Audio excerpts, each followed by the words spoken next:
Just so you know, folks, we're professionals here. Don't try this at home.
What's up? Hey. Shep had to work again, so we have Chris stepping in for him again. I'm new here. You're new here. But welcome, everybody. Hope you're all well. Glad Chris is available on the ready. We appreciate you, buddy. Uh-huh. Glad to be here. He's so prepared tonight. He's got tons of notes for the topic of the day. Yeah. We'll talk about that in a minute. Let's first off, you know what, Chris, how was your day? It was pretty good. Yeah. I'm still waiting for my appearance fee to show up, but that's pretty good. You're still waiting on what? My appearance fee for being here. You're gonna be waiting a while, buddy.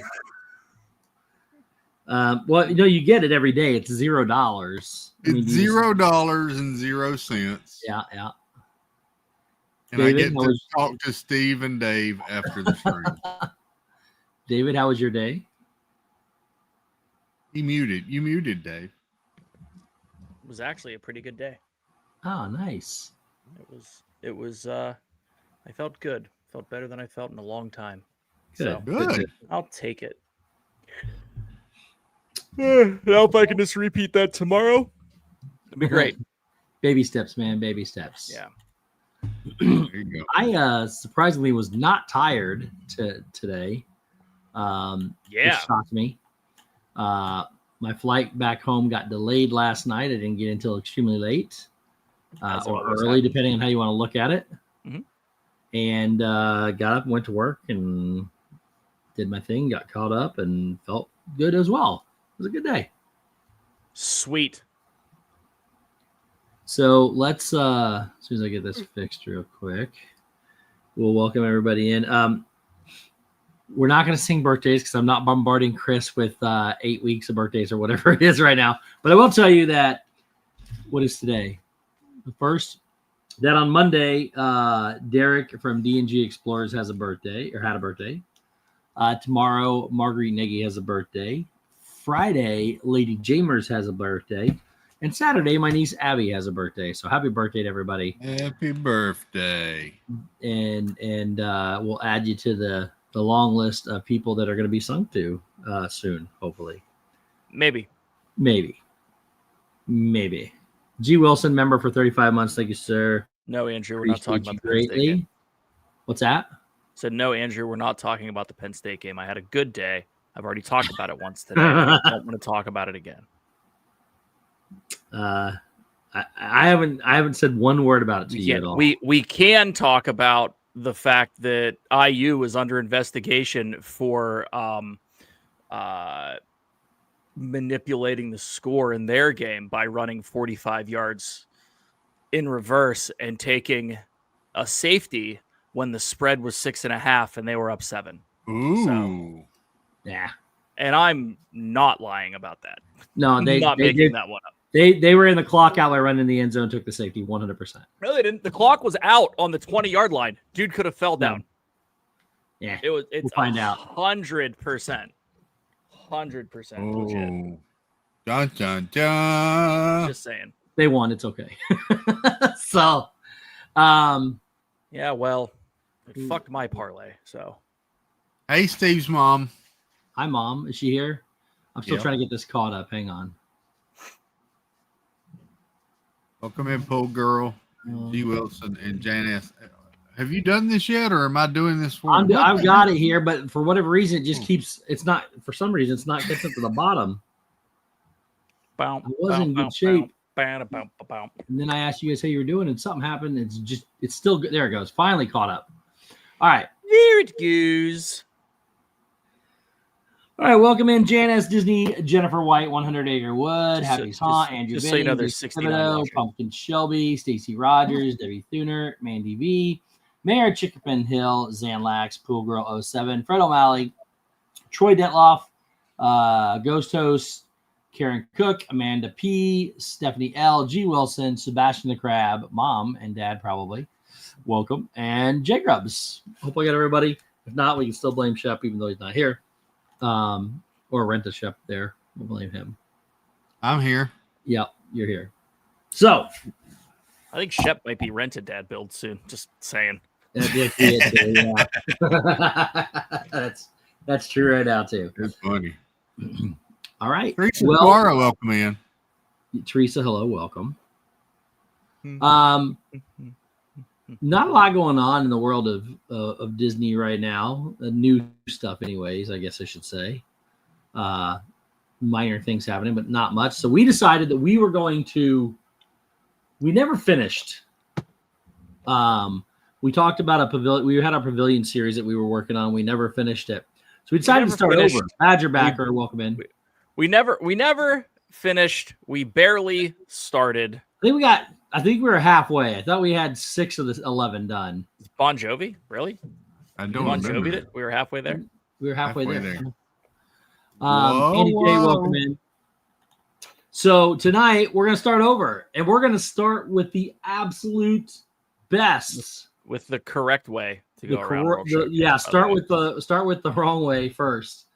We're going to start with Mexico, which is the best pavilion in the world. Feliz Navidad, everybody. Feliz what? Navidad. Feliz Navidad. Yeah, you know. I kind of have somewhat of a slideshow. See if it'll let me do it. A slideshow. You know, just one of these things. Did it work? It did work. We're going to talk about Mexico. And now I got to find my other paper. There it is. Stacy said that we have to address why they're called pavilions, not the actual word. I got to be honest with you. It's been so long. So many moons ago, this was a foursome, not a threesome. And not this threesome. with the one and only Zippity Doodad. And if anyone has heard Zippity Doodad speak ever, you'll know that he has a very, very thick Bostonian accent. And he could not call it a pavilion. Everything was a pavilion. So, as there are 11 pavilions around World Showcase, and the word pavilion was said 1,000 times on this stream and many others, from that day henceforth, all pavilions will be known as pavilions. It's just what it is. It's our natural word now. It's an actual word. There is a story about a red balloon in the Japan pavilion that we never got. No. But I don't know if it's shareable online. Yeah, we're not sure. I don't think it is either. But that is the etymology of pavilion. An ode to accents, but mostly Bostonian. That is a T-shirt. Someone write that down. Someone make it a T-shirt. Love it. Absolutely love it. So, obviously, we will start with the best pavilion today. Yes. Get it out of the way first. Best one in the world is the Mexican pavilion. So by far the Mexican pavilion. This is my. I consider this the best pavilion. I'm glad someone does. I even like put words into the pronunciation, like where you get online, you put the translation words and listen to how they're pronounced. So yes, still gonna screw them up. Wow. I'm still gonna screw them up, but I listened to them, so I would know. I'm so excited that you're just gonna like white boy this, like white. It's just so good. Like white Hoosier. So here we go. So this temple here in Mexico actually means something. First off, this the pavilion was it was opening day, so it was October 1st, 1982. And this temple is I've practiced this word like 1,000 times. It's the Aztec temple of Quetzalcoatl. Quetzalcoatl, which is the god of life. It is represented by the large serpent heads along the entrance stairs. You can kind of see them. I don't know if I can zoom this in. Does this zoom in? It does not zoom in. These little serpent heads right here. These big things that stick out. That represents the god of life. So when you go into this thing, it's beautiful from the outside. We'll talk about some more of the stuff on the outside here in a minute. I don't know how I'm working on a different. There we go. This is the interior of it. It's all like you're in a nice little city. They got little kiosks sitting everywhere. It's a village. It's a village. Really? It's a pavilion inside a pavilion. Inside, it's always not in that pavilion too. We'll start with a couple of the attractions. Well, when we say attraction, they're not always rides. Stephanie, there is definitely a test. There's always a test at the end of these. Oh yeah, there's going to be a test. The test is whether or not you're going to watch the whole thing. Yeah, that's true. So the first one that we're going to talk about though is actually right on the top level as soon as you walk in before you come down the thing. It's the Mexican Folk Art Gallery. Yeah. So it's there's lots of galleries with rotating exhibits that are featured throughout the World Showcase. But this one is when you first walk in, its current exhibit is Remember Me, which is a celebration of Dia de Muertos. I can't ever say that word. Dia de los Dia of the Dead. Dia de los Muertos. So it's the Day of the Dead, which is a colorful exhibit of prominent Mexican-American artists. And it's been that way since 2017, 2018? Fall of 2017, yep. Yeah. Folk art is my favorite art. Is it? No. You like folk art? Well, currently it features some cocoa stuff. You got it's got a lot of sugar skulls, which are a thing in Mexican culture. What's that? Ooh. I said tasty. Oh, it sounds tasty. I like sugar. But it has pre-Hispanic art pieces on loan from various museums that showcase the early history of the Day of the Dead. And there are 4 featured pieces of modern artwork. Among the featured artists is the bridal couple, which is this thing. This thing's been there since 2017, I'm sure. Yep. But this is a very popular piece for people to take pictures with as soon as you go in. I'm not gonna lie, I'm not familiar with the Day of the Dead that much. I mean, I know what it is. I saw Coco, and I know that I don't know all the little history and intricacies about it though. Mm-hmm. But I know it's very popular. And but that's why you go to the best pavilion in Epcot to learn about it. Yes, because you can. So Chris, putting you on the spot here, what do you know about this bridal couple? This bridal couple, their names were Bob and Ethel. Bob and Ethel. And they lived. They were New Yorkers that moved to Cancun as a vacation place, and they became very popular with the locals because of how much they loved the culture there. And when Bob and Ethel passed away, they sugar skulled them and they said we need to enshrine Bob and Ethel somewhere, so they brought them to the Mexico Pavilion. Which one's Bob? Bob's the one on the right. Okay. His right or our right? My right. Okay. So these were actually created by a father and son artist group that their family has been doing sculptures for 300 years. So pretty impressive. It's called Everlasting Love. That's what it says on the sign at the very bottom. This is actually the better version of Nightmare Before Christmas. Just FYI. Yes, everything's the better version of Nightmare Before Christmas. I'm pretty sure So I don't know the culture enough to know what the Day of the. I mean, I know it's where just from what I'll just be honest. Everything I know about Day of the Dead has come from this pavilion or the movie Coco. That's all I know. That's all there is to it. So you know that. There's also a brand new piece. Well, as of this, I don't know when it got installed there, but there's also a new piece of Mexican folk art, which is a mirror that you can go stand in front of now, and it turns you into one of the Day of the Dead people. Really? Yes.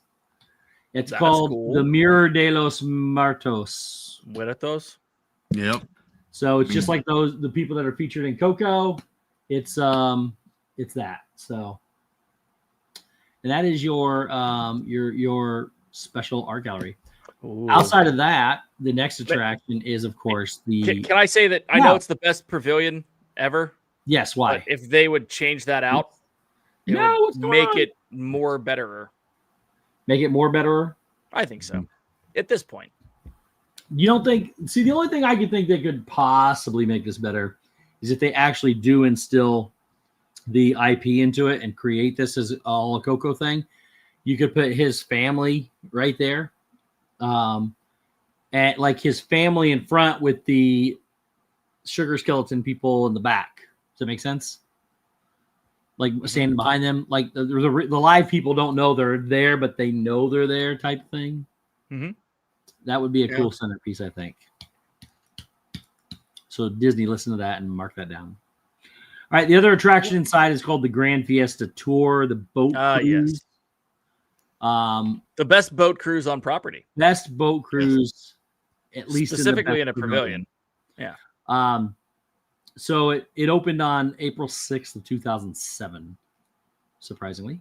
It replaced El Rio del Tiempo, which I'm not sure what that was. Do you know what it was, Dave? Yeah, it was the same ride that went through, but talked about like I think the history of Mexico in some capacity.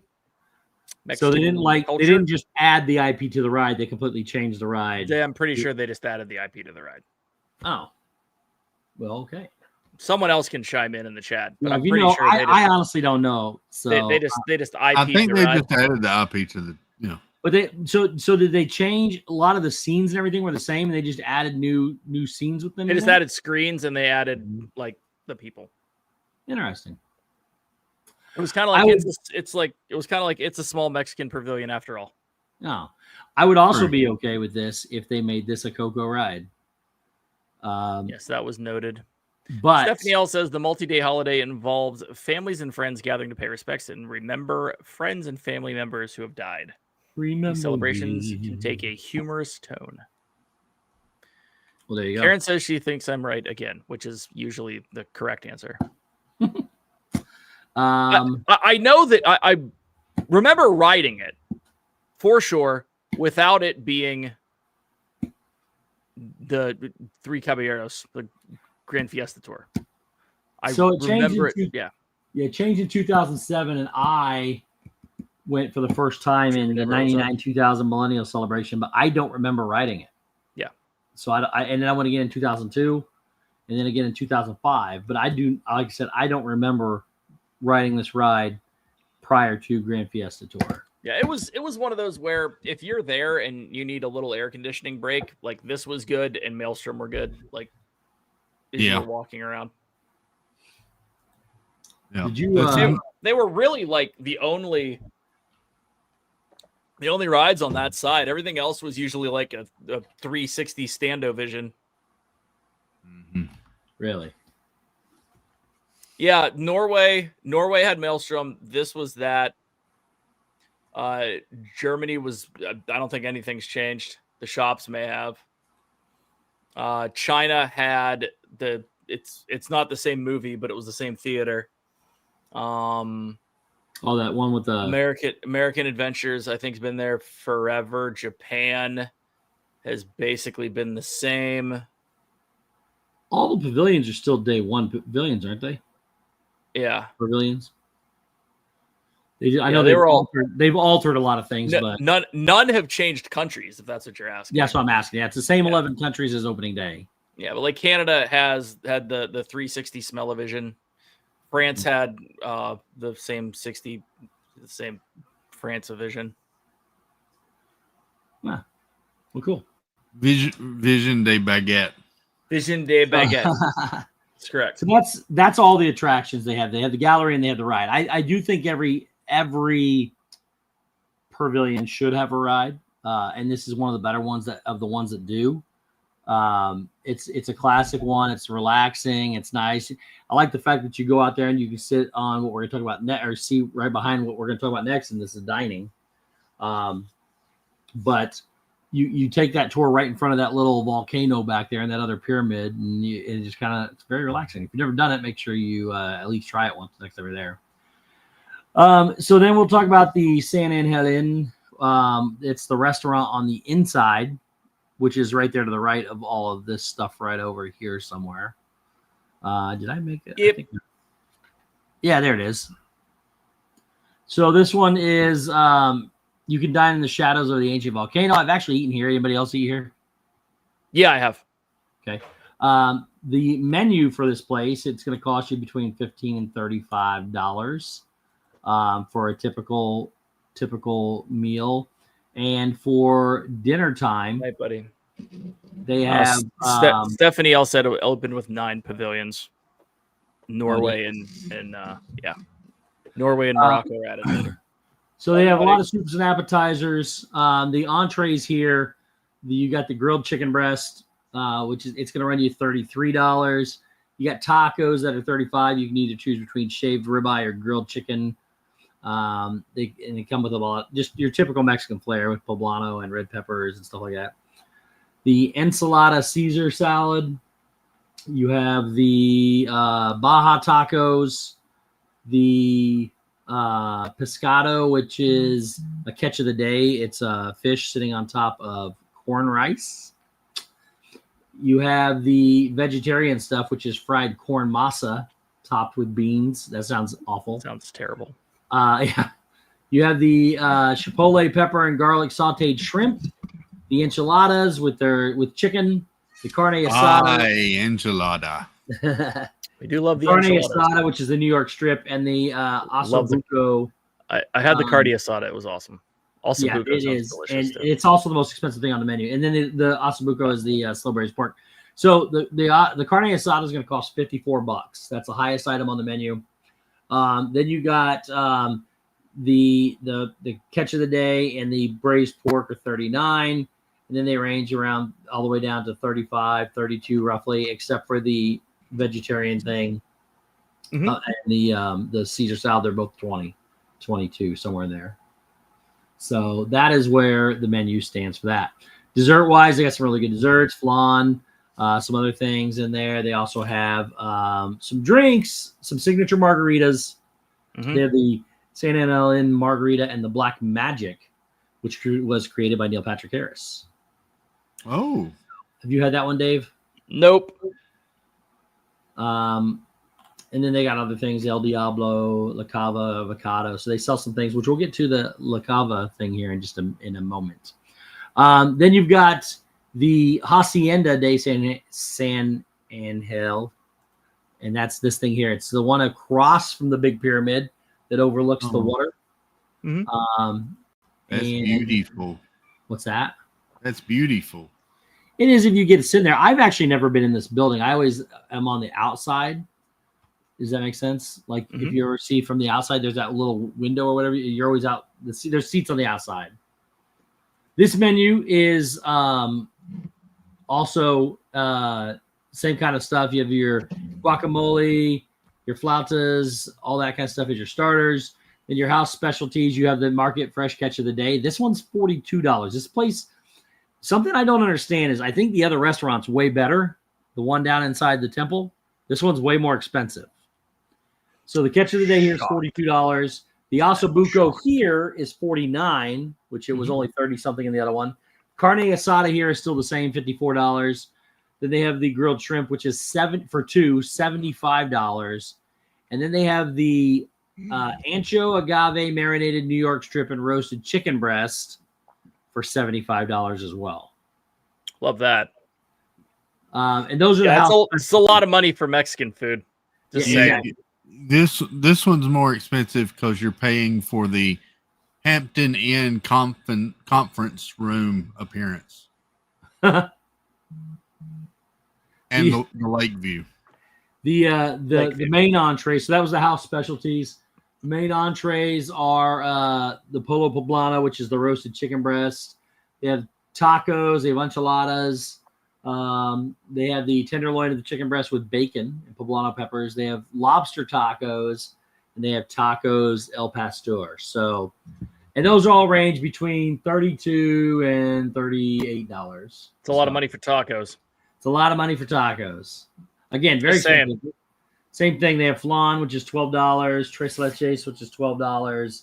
Some other things. They're pretty expensive there. So I don't know. I don't know how I feel about that one. I've never eaten there. I thought the other one was the sit-down expensive restaurant. Apparently not.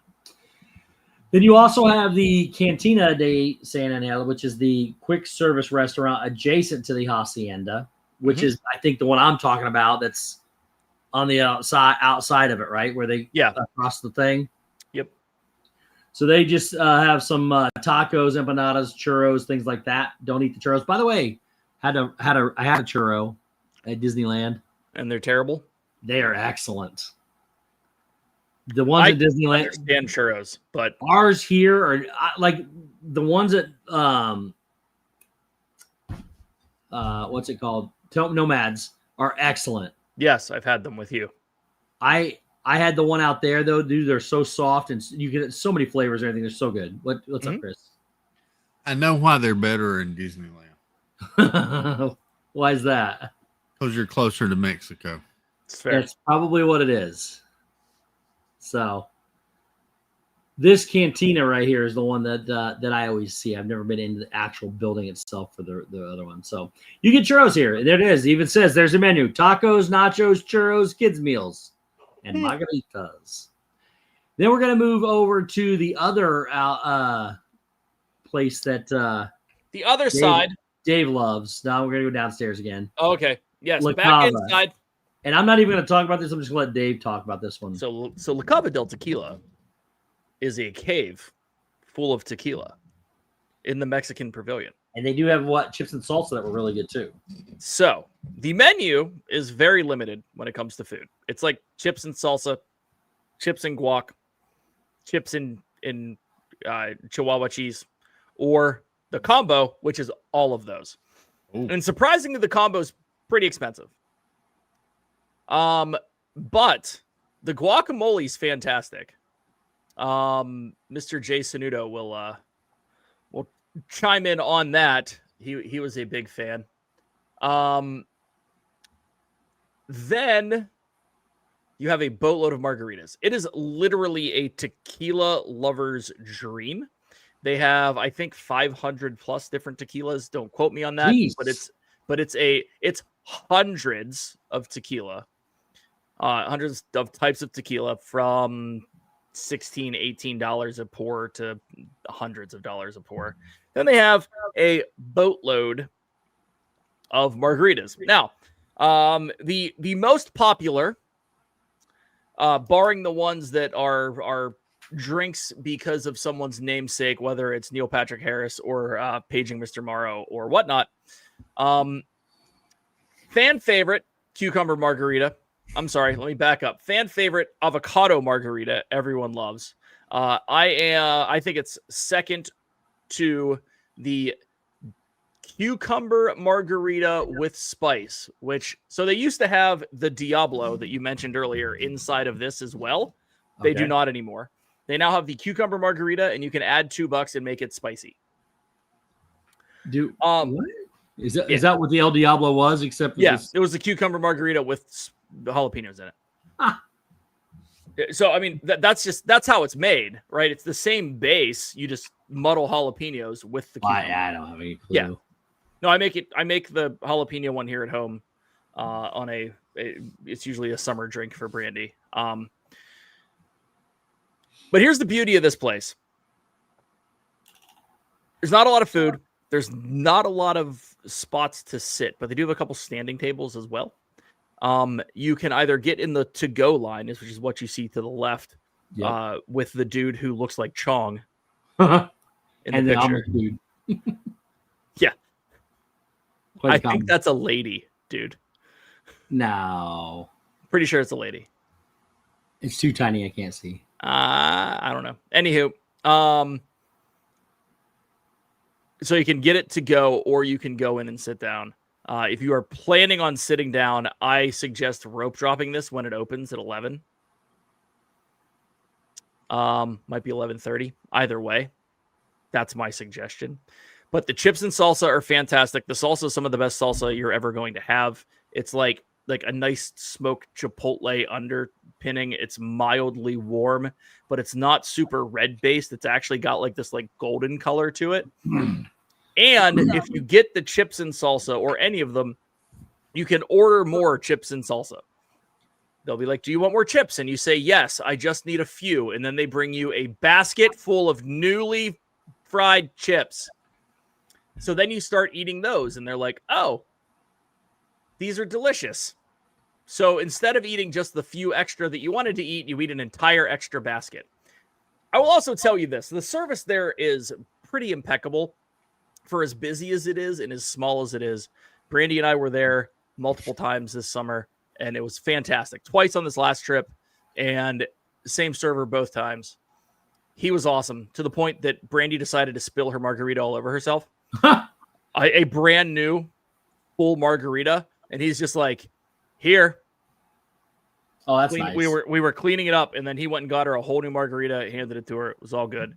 But on top of that, the kids had went and ridden I think Guardians again. Well, and that's what Brandy and I were waiting for. And we're like, and I'm not kidding. We had 3/4 of a basket of chips and salsa in front of us.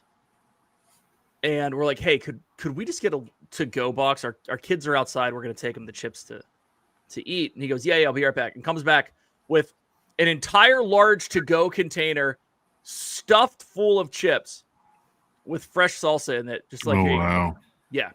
So like it was immaculate and impeccable service. And I know that I have kind of, I mean, the big draw for us there is the jalapeno margarita.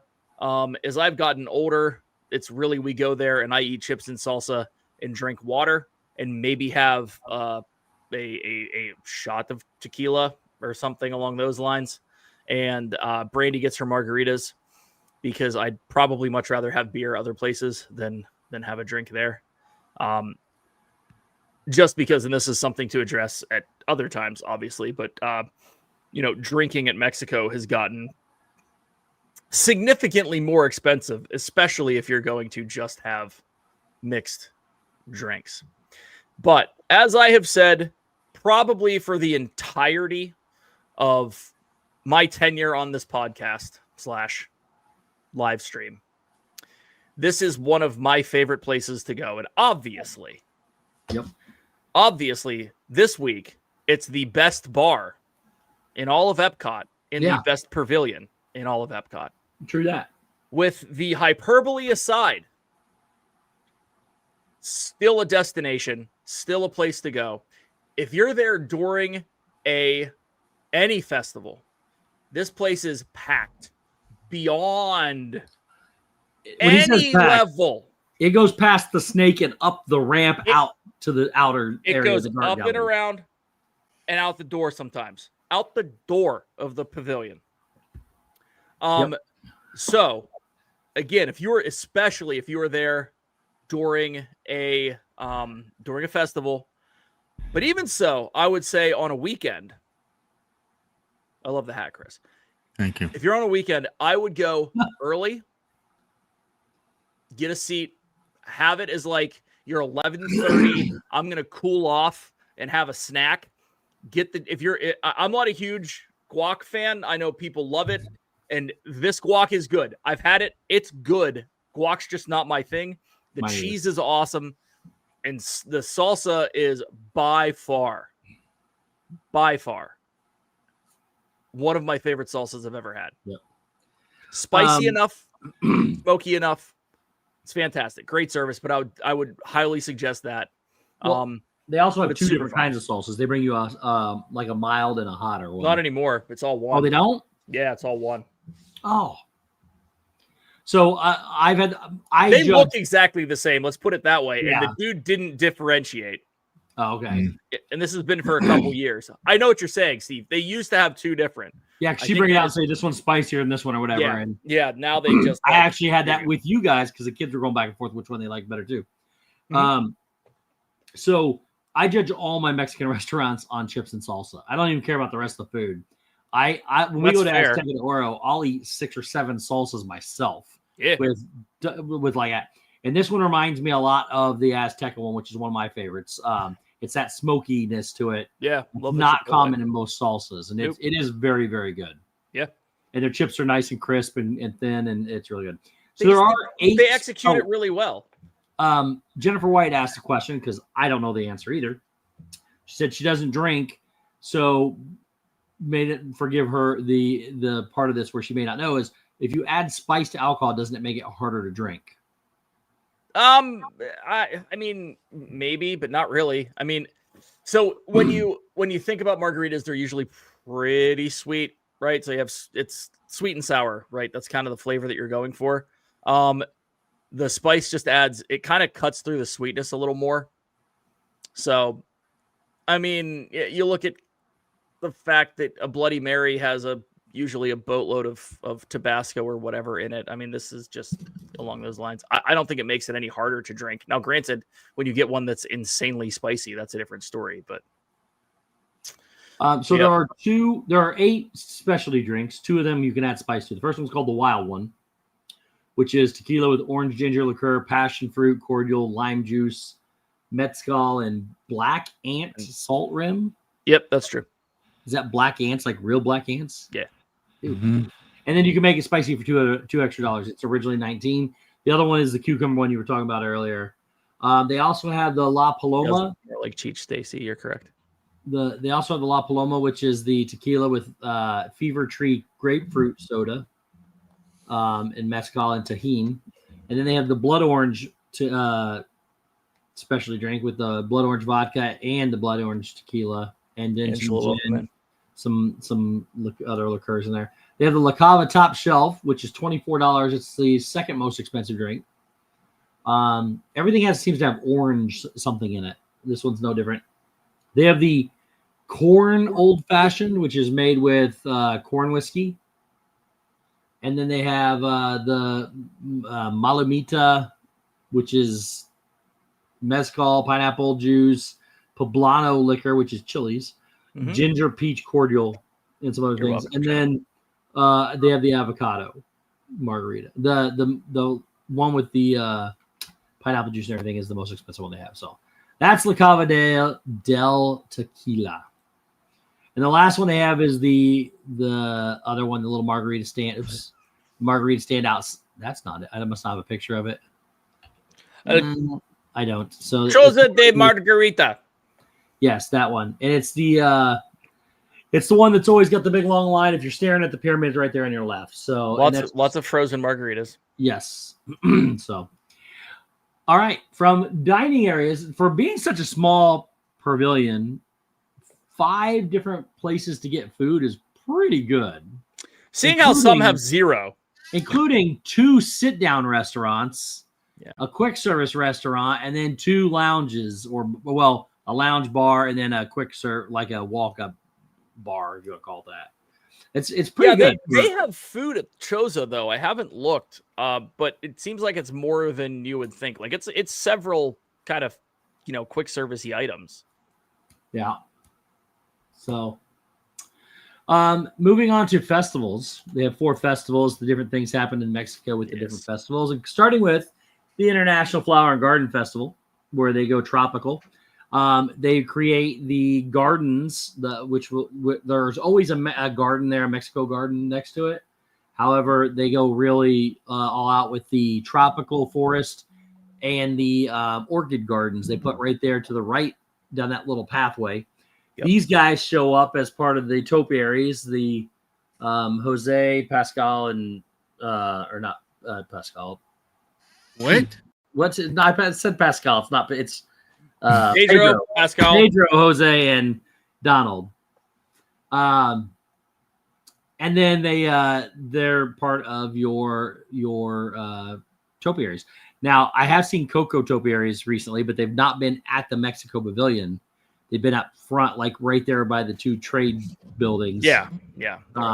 Which surprised me, but that it is what it is. So you have that one. Then you move over to the other festival, the International Festival of Holidays, where everybody has their own. This is Chris, where he said Feliz Navidad, and they talk about their version of Santa Claus, what he's known as in the Mexican culture. Then you have the International Food and Wine Festival, which always has a booth there. Yes. I have found that in my dealings with eating at the Food and Wine Festival, the food always comes out cold. Every time I've eaten at the Food and Wine Festival at this in Mexico, it's always super cold. Don't know why. And then the last one is the Festival of the Arts. Frida Kahlo is the only one I could find there. So, again, all 4 festivals are pretty cool when you come to Epcot. Mexico, to me, it's the best pavilion in the world, so it's going to be the best of all 4 festivals. Obviously. You guys have experiences with the festivals in Mexico? I've had some of the food from there. I can't tell you if it was cold or not. I had a fun little tostada that probably wasn't supposed to be super warm, with like some ribeye on it. It was pretty tasty. I'm not sure what else I've gotten from there. You've ever had the chorizo? I don't think I have. They've had a couple different dishes where they add the chorizo. I like chorizo, which is like what is that, sausage, spicy sausage or whatever. Yep. Yeah. That's every time I've had anything with chorizo in it, it's been cold. Yeah. Interesting. So, I don't know. My favorite festival is the Festival of the Arts Festival and the Festival of Holidays. So, both of those do a really good job with all the pavilions, but of course, Mexico's the best. So, all right, entertainment-wise in Mexico, we have the Mariachi Cobre, which is a 12-piece band that has been around since opening day. And one of those gentlemen standing there has been there since opening day. I believe it's this guy right here on the end. I believe he's the one that took the bow when they said it. So, been there since opening day. It's a 12-piece band. They've gone from playing just randomly to being a staple over at the American Gardens Theater during COVID and all that. Coming back, they've had little residencies over there, I guess you could call it, between festivals now. Mm-hmm. And then, of course, now they're back over here playing in Mexico. They play guitars, trumpets, violins, etc. And they also now do a special performance several times a day outside with little puppets. And it is the story of Coco. They do that several times a day when they sing and dance and play with the puppets. So they've kind of rotated it in and outside because they used to just play right there. But I feel honestly never seen them play inside right there. That's inside that temple, right? So how old's this picture? I don't know. I found it on the. I just Googled it on the interwebs. Okay. Yeah. If it's recent and they're playing inside more so than outside, it could be because of the construction that's going on right there. Possibly near Donald's thing, because that walkway is pretty small to begin with, and if you put them in that little corner on the end of into the restaurant there, under the little it can get pretty packed. So and that's where they typically, that's everywhere I've ever seen them play. That's where I've always seen them too. The big stage is underneath that little awning. In case y'all didn't know, Dave's referring to the wall that the Mexico Pavilion's building to block off the China Pavilion. Agreed. Yes. Norway. Norway. Oh, whichever. Yeah.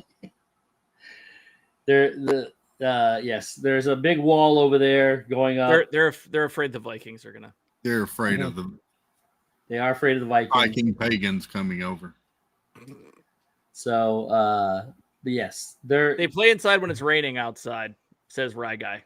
Hi, Rye Guy. Oh, hi, right guy, and that would make a lot of sense. Makes a lot of sense. So they got Mariachi Cobre. They're honestly they're fantastic to sit and listen to. I love to listen to those guys. And then the other part of that is again the Mexico Garden sitting right there to the right. It gets what's it called, gussied up when the Flower and Garden Festival comes into town. But outside of that, it's always got some kind of like there's a little pathway that walks up there for your wheelchair access and things. And it's always got some really nice stuff in there that to see for the flowers and trees. For kids and characters, there's always a kid cot in each pavilion that provides opportunities for kids to learn about the culture, do a little activity, etc. Of course, Mexico is the best kid cot of all pavilions 100%. around. They also have Donald Duck in his sombrero. You can come out and meet Donald Duck. It's from which is awesome. Three Caballeros movie, which is where the wall's being built. They also have the passports that you can get from the International Gateway and the trade or the traders buildings there. And you can get your stamps around the world. And then the marketplace inside has low lighting and some other things to make it a calm atmosphere for you to kind of just go and stroll around too. So not a lot in the way of other things outside of that, but you got some things to do there to entertain your children. But it is easy for kids to get lost inside the temple, so be careful. I mean, it is, but it's not like. By the way, there's the garden. now, yeah, see it, pretty flower. Yay! All right, shopping wise, there are 3 shops inside, or I'm sorry, there are 4 shops inside. One is La Princesa de Cristal, which is the Arribas brothers. Love these guys. They make some really good stuff in there. And that's the one that I'm always scared to even walk into, because you've heard of a bull in the china shop. This is exactly that setup moment for that. Everything is just on little glass shelves, and you can run right into it. And it's so crowded in this pavilion that you got to be careful in there. So you got that one. Then you have the La Tienda Encantada, which is the fine jewelry and accessories. This actually, La Cava used to be the jewelry store. I don't know if anybody else knows that. Before it became La Cava, it's not an original. La Cava used to be the home of the jewelry store before it became La Cava. Okay. So now this one is they sell jewelry and accessories, and it's a nice little shop. This is typically where, when you're doing your festival things like your Figment, they used to hang him in here. They don't anymore because apparently it was causing some issues. So now he hangs all the way across on a wall on the side over there by the other restaurant. But it's really nice inside there. Then you have that's the end of my slideshow. I don't have any more pictures. Oh well.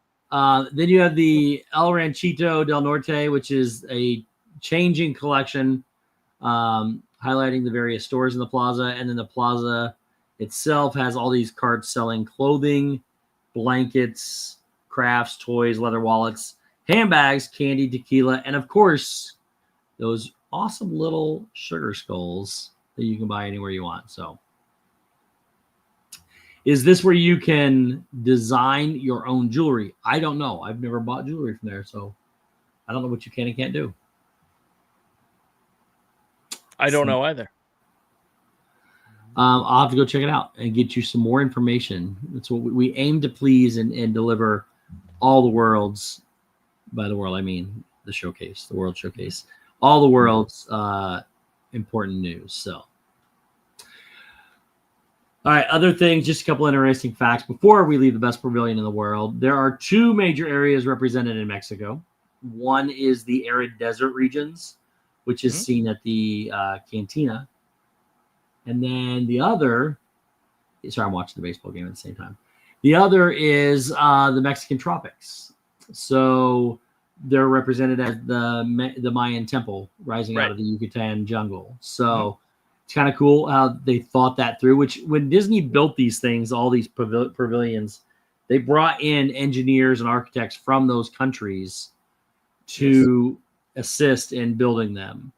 And then on top of that, they also, COVID changed a little bit, but I think things are starting to get back to it where all the employees are there on work visas from the actual countries. Not all, most of them are from the countries to come over and partake in a program. What do they call it? Cultural something program. Yeah. I can't remember what it's called. But they're getting back to that, but they're still not there, I don't think. So there's a lot, if I recall correctly. There's a lot of people on program. I know. Well, when COVID hit, obviously everything went away. Well, that was gone, but it might be exchange. I think it's CEP, right? Cultural Exchange Program. Maybe.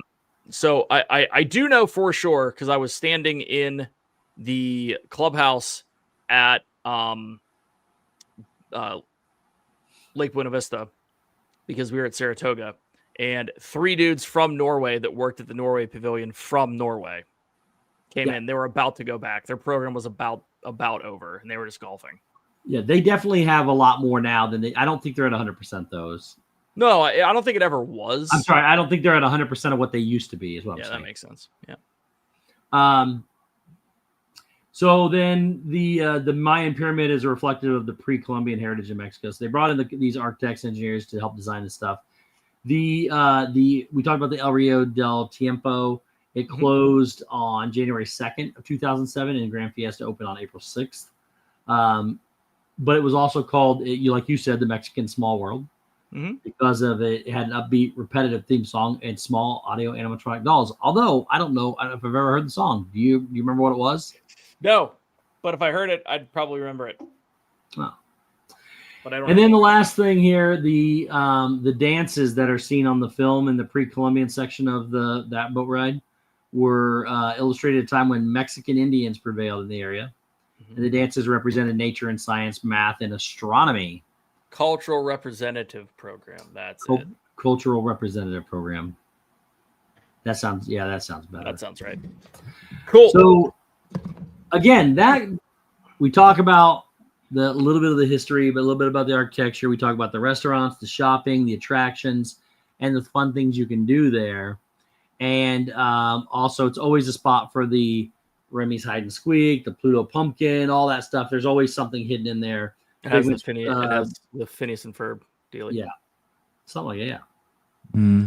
So that concludes my informational part of the best pavilion in the world of Mexico. Chris, you got any Mexican experiences? Or let me phrase that. Yeah. Any experiences in Mexico? You boys been to Mexico? I have some fun side facts for you about the Mexico Pavilion. Let's hear them. Okay. Anybody that tells you that the avocado margarita is good is lies. Wrong.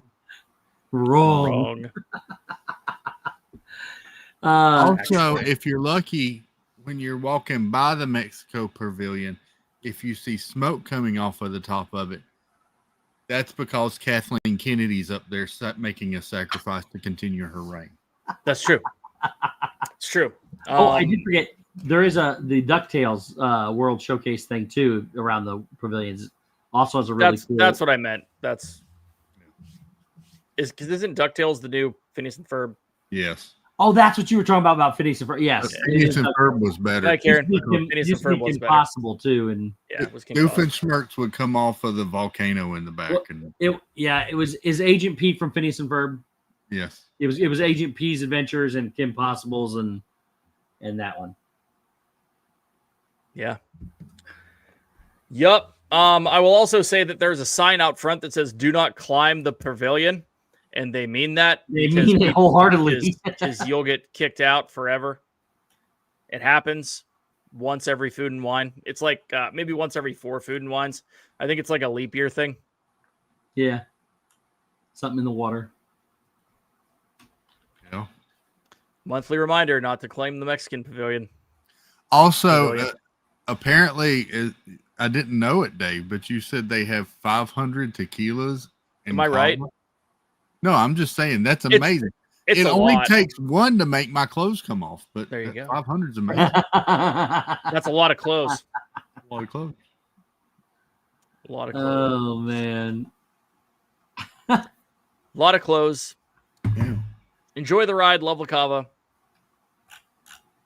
Restaurants are they're good. At least the one that I've eaten at, which is inside. It's good. I don't know if it's value is there, but the food's good. I think it's overpriced for what you get. I'll be honest. Yeah, of course. The food did not, to me, you been not to have a lot of Disney World seasoning before? to it. Yeah, I know. What'd you say, Chris? Have you been to Disney World before? All the food is overpriced for what you're getting for it. Compared to other Disney food, it's overpriced for what you get. Oh, okay. I don't think that the food's not seasoned very highly. And Mexican food to me is heavily seasoned food.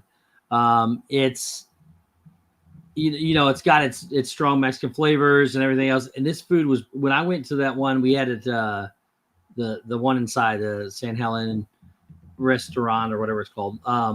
It was very bland to me, and I was kind of disappointed, especially for the money that you're paying. So may have been a bad experience. I don't know. It's worth seeing again, I guess. I don't know. I haven't eaten there in 10 years, so same. I have real no input other than the fact that we enjoyed it. We thought it was good, and it wasn't bad value because we were on the dining plan at that time. Right.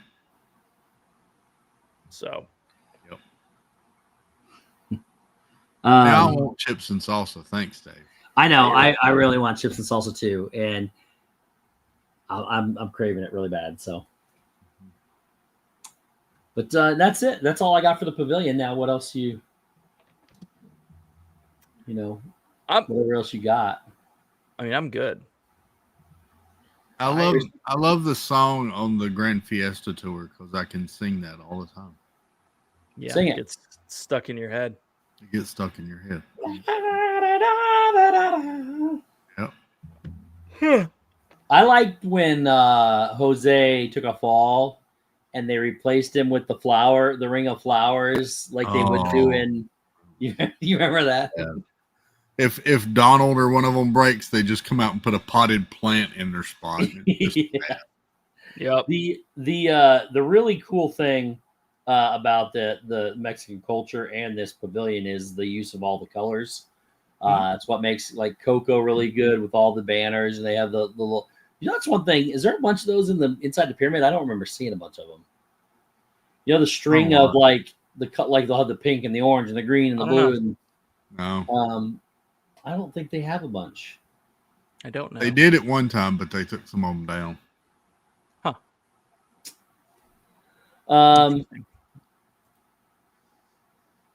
All right. Well, anything else to add to this discussion, boys? I am good. I think this concludes our best pavilion in the world. Next time we'll talk about another pavilion and see if it's as good or if it's going to be the best. But for now, now, also the best. It can't be gooder than this. This is the goodest one there is. The goodest one there is. This is the best pavilion in the world. It is Mexico. So yeah, I think what we should do though from now on is we should start dressing up as the countries, like should do that. Characters from the countries. I could have worn my big sombrero. I missed the mark here, so we'll work on proper attire and everything for the next one. So for sure. Chris is going live in 15 minutes. Chris. Oh yeah, well, are we got whenever. Chris going live in 15 minutes. Go catch him out. We'll go catch him on the daily port. No, gotta catch them all. The free port. Catch them all. That's it right there. Catch them all. Free pour, and Dave looks like he's gonna go take a nap. So I'm going to bed. Yes, Dave's gonna relax. So Yes. final thoughts, gentlemen. That's about it, guys. That's it. Love you all. Appreciate you being here. Yep, love you all. We'll get back to some other things soon. And next week, not sure what we're doing yet, but we will let you know. For sure. And until then, love you guys. Have a safe trip or safe week. Bye. Love you all. Buenas noches. Buenas noches.